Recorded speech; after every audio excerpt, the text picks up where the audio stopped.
So yeah, our greenhouse blew over, and that's probably not even the worst of it. We had something called a microburst in yesterday's storm. Today the sun was out for a little bit, but now it's overcast again. There's more weather incoming and there's bushfires all around us, and welcome to homesteading. I'm going to tell you all about that in today's video.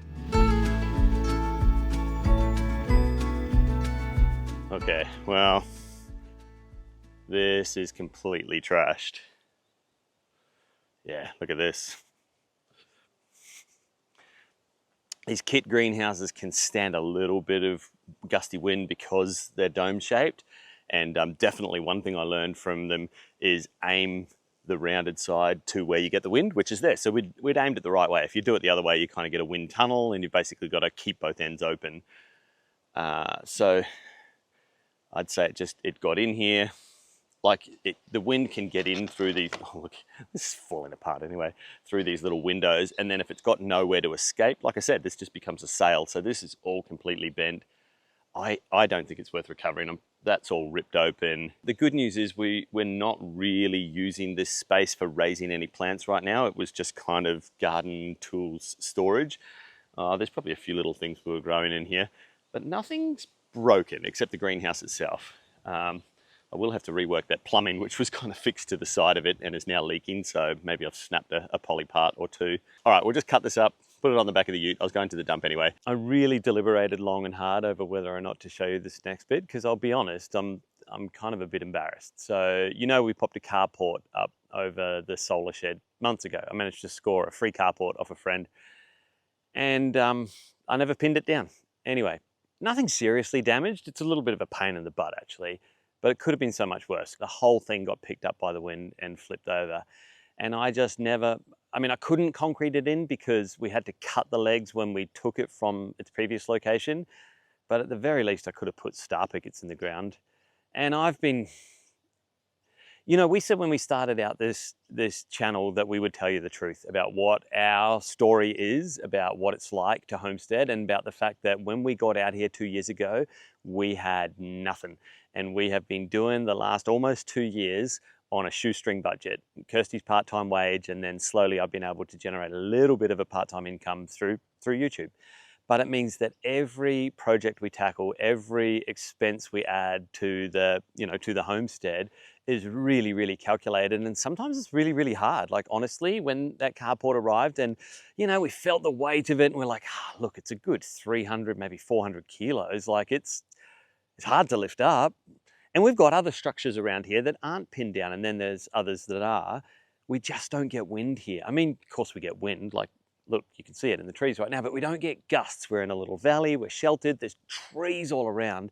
But yesterday we had something called a microburst, and I had to look that up because I thought that was like one of those made up kind of climate change words, but no, it's a real thing. And it just picked up the greenhouse.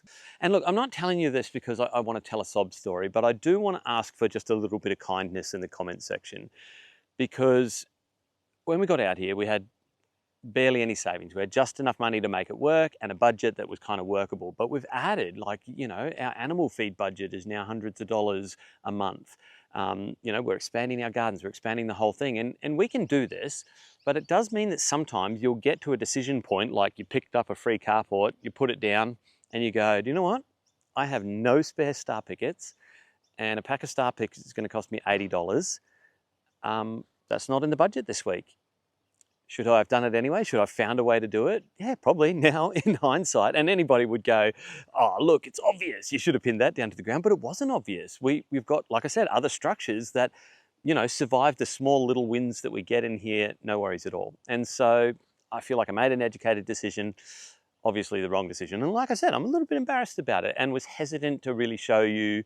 I'll take you over there and show you in a minute. I did want to say about the comment section though, like I really value this community and your feedback. And sometimes you guys disagree with me and I learn from you. And sometimes you point stuff out that I've made a mistake with, because I'm not a builder. I'm not a tradesperson. I don't even have a trade. You know, I came from kind of a technical corporate background way back in the day, and then through teaching myself, have learned all these skills myself. But yeah, there's definitely stuff I don't know.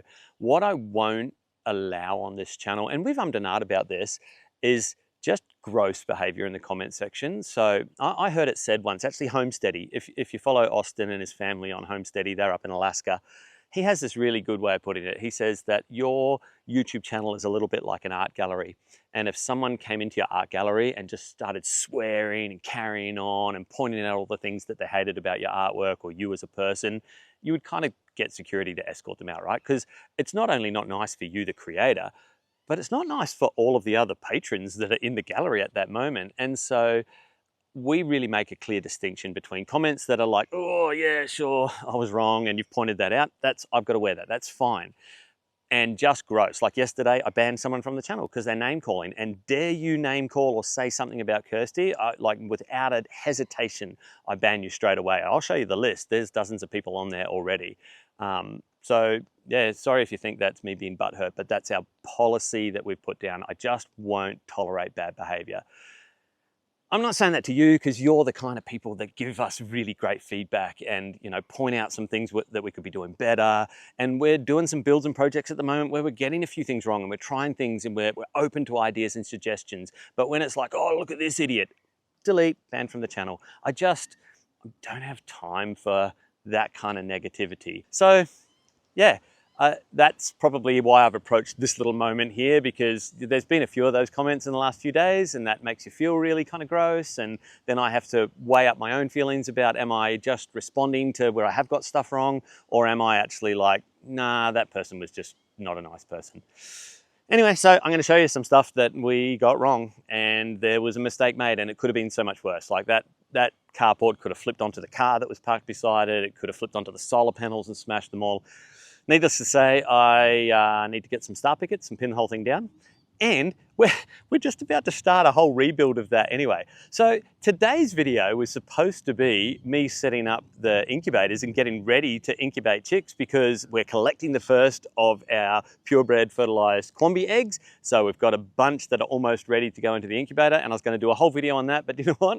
Sometimes stuff like a microburst storm or whatever it was that we had, and now we've got bushfires all around us, makes you just kind of rethink your priorities. And well, that's Homesteady. So let's go get into it. So the good news is our little shed was pretty rock solid. It was pinned to the ground with star pickets. All the expensive gear is in there and nothing in there got damaged. But this carport that was just kind of hovering over the top of it, yeah, I know, I should have pinned it down. And it was basically just a shade structure. The wind has obviously just got up and under it. And I know it had to get up and under it because I was even struggling to lift it the other day when I was kind of assessing this project. So it's got some weight in it, but it's obviously lifted it and tipped it. So that thing was called a microburst, and I looked this up, and it happens when all of a sudden you get this this air that rises in the middle of a storm, which it was. It was right at about the 25-minute, 30-minute mark of this sort of 1 hour long storm. And it all rises up, it cools suddenly. We got this like sudden little burst of hail, just little ones. And then all of a sudden the air drops down and spreads in all directions. And it can reach up to 160 kilometers an hour. It sounded like a bomb went off. And you know, like in the movies where there's that like shock wave that precedes kind of the blast, it was like that. Everything shook and it was loud. And then, yeah, like trees got tipped over, branches are everywhere around here at the moment. And that's obviously when that happened. So, all right, the plan is I'm just going to pull that apart and see what I can do about getting it flipped back over, and then make a plan for getting it pinned down to the ground this time. But while I'm doing it, I'm going to consider if there's a better way to build it, since, hey, we're starting with a blank slate here now. All right, silver linings, right? Think positive. Take my name out of your paper, Jane. I've seen something that forever changed the game.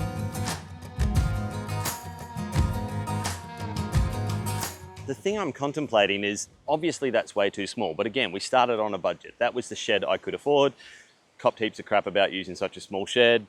We added ventilation. It's worked. The thing is, it has worked. It hasn't blown over, it hasn't overheated, or my batteries have survived. So it's doing the job, but I don't like the fact that it cops a whole heap of sun. So I do need some shade over this.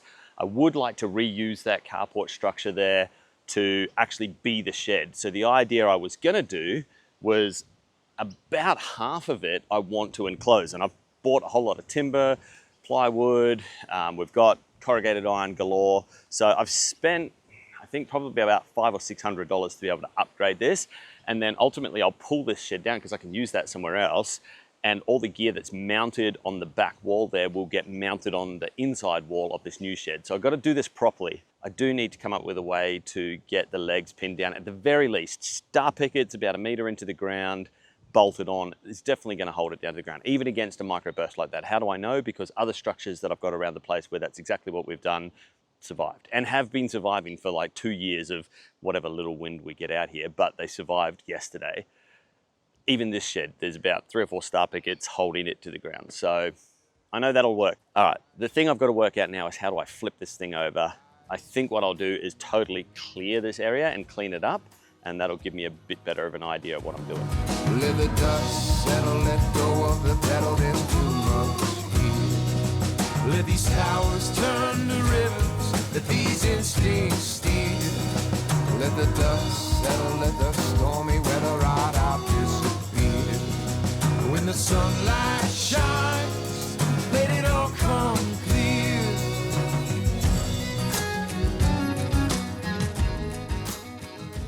Check out this weird lighting. I don't know that it's going to show up on the camera, but everything's kind of orangey yellow. You know what that means? There's smoke in the air. Oh yeah, I can just smell it now.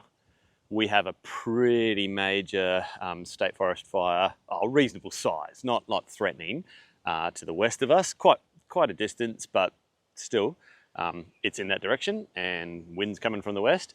We've got another one that's just developed kind of northeast of us, and sometimes the wind's flipping around to the north. So I'm a little bit nervous after yesterday's storm. Like, we have to be really cautious because we live in the bush, and there's literally nothing we could do. We could build bigger fire breaks, I suppose, like, you know, cut more trees down, slash more areas.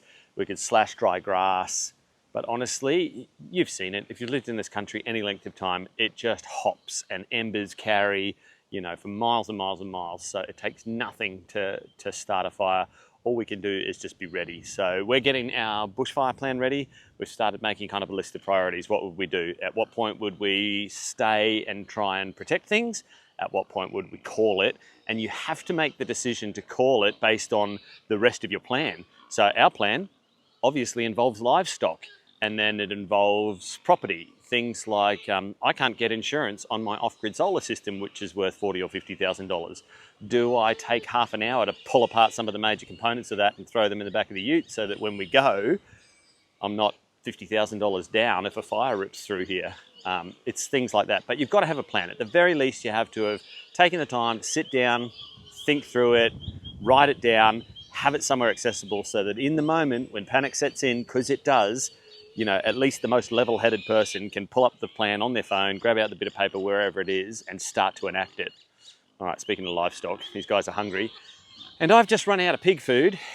So the good thing about pigs is they can eat chicken food, at least for a short time. It's pretty close. It's missing a few essential things like lysine, but for a day or two, they'll be fine. I've just thought about a treat I can give them. This will make them happy.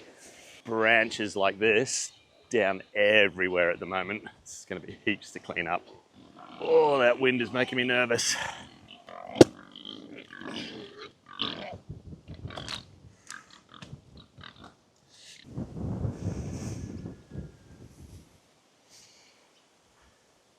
I've just looked at this shot on the camera. It's like I've got a filter on. This color, it's kind of epic, but this color should scare you if you live out in the bush. All right, let's go get them some chicken food. What you can't feed is pig feed or chicken feed to a cow, because it's probably got a protein element in it that's more than likely going to be like a meal, like a ground beef, basically, dried meal mash, whatever they call it. So cows eating beef, bad idea. Have we heard of bovine spongiform encephalopathy, otherwise known as mad cow disease? Yeah, in the UK, they decided to feed ground beef to cows. You know, great source of protein. Surely that's not going to be a bad idea.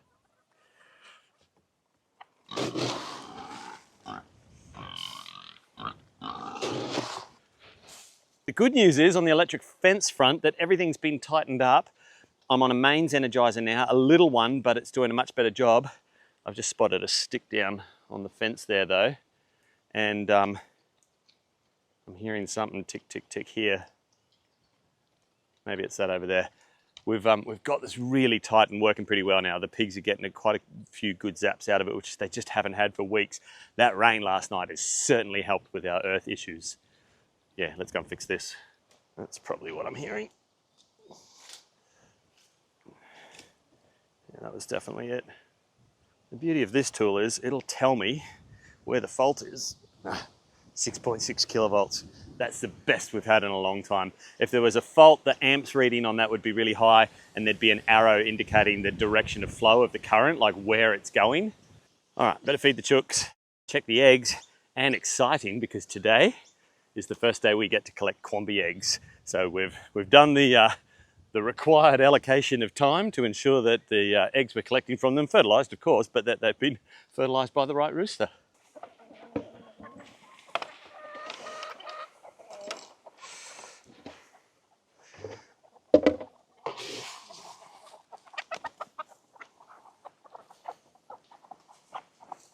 Ooh,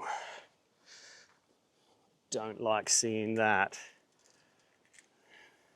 They're not hungry, but that can become a bad habit. You're a clucky one, aren't you? A few broken eggs in here too. I'm wondering if I need to find out who's doing that. If it's accidental, sometimes it's just accidental and they're just opportunists. But if someone's doing that intentionally, how do you stop a chicken from eating eggs? Find out who it is if you can and limit their access. So in the same way that you stop a chicken from being broody, you make sure you have, like, we've got the brooder box over there, and so we can put clucky hens in there if there's no juvenile chicks in there. But if I figure out who's doing this, that's where she's going for a couple of weeks. All right, first load of cleanup rubbish done. I'm gonna head to the dump because our little country dump is not open every day. This afternoon is one of the time slots it's open, so I'll go and dump some rubbish. I need to head to the hardware store, pick up a few bits and pieces for this shed rebuild, and we need some pig food, so I might as well head to the rural store and pick up a couple of bags of pig food. All right, let's do a town trip.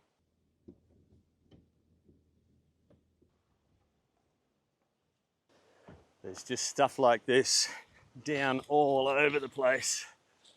It's still breezy today. Look how hazy that is out to the north. So I'm facing east now, that's out to the north. Most of that smoke, I think, is coming from the big state forest fire behind us out to the west, and the wind's blowing it that way. So where we are specifically, our property is kind of in the center of, like, I don't know, 5,000 acres worth of bush. I haven't measured it, but it's probably something like that. And then all around that is just acres and acres, thousands of acres of cropland, mostly crops, some grazing land. Where we used to live was near sugarcane country, and they would intentionally light that up, and man, it's just amazing to watch grass burn when it's dry like that. But we don't want that. Take my name out of your paper chain. I've seen something. You know you're at a country dump. Never change the game. Forgive me, friend, for all I did to thee. I was on this thing, you were my enemy. Oh, this fighting is unsettling stirred. I see it now, I surrender. Let the dust settle, let go of the pedal, there's too much here. Let these towers turn to rivers, let these instincts steer. Let the dust settle, let the stormy weather ride out disappear. When the sunlight shines, let it all come clear. So I think we're going to call this video where it is right now, because this weather is incoming. Tomorrow is a 90% chance of up to 35 mils, which is just crap for filming, but is awesome. We desperately need rain out here. And so we need our dams filled, we need our grass to start growing, we want our gardens to stop requiring so much water from our dams. So I'm not mad about that, but it just does mean that we're not going to get any building tomorrow.